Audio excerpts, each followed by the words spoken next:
Bonjour. En cette fin du mois d'octobre, l'épidémie de Covid, qui avait laissé place à un fonctionnement normal, s'impose de nouveau dans le quotidien du change. L'arrivée de cette deuxième vague nous pousse donc à reprendre des points d'information qui seront réguliers.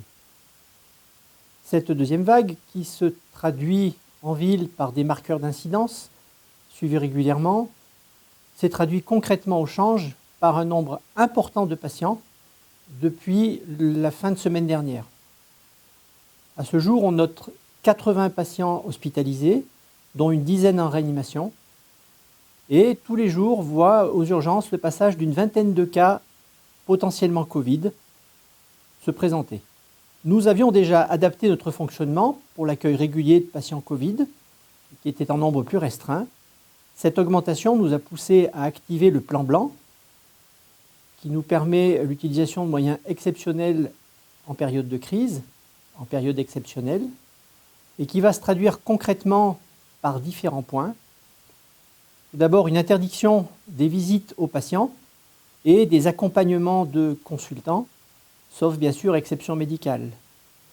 Ensuite, une déprogrammation de tous les actes de chirurgie ou d'hospitalisation, de bilan médical, pour les actes programmés dont l'annulation n'entraînera pas de perte de chance à court terme pour la santé des patients, et réinsister sur les gestes barrières, qui sont le port du masque, le gel hydroalcoolique sur les mains, et que ce soit en ville ou à l'hôpital, et réinsister auprès des patients et leurs familles, mais aussi auprès des personnels. Enfin, réserver les capacités de notre centre de prélèvement externe Covid aux cas les plus prioritaires, c'est-à-dire les patients qui sont cliniquement atteints, les patients en bilan préopératoire, les personnels sans qui on ne pourra pas faire fonctionner l'hôpital.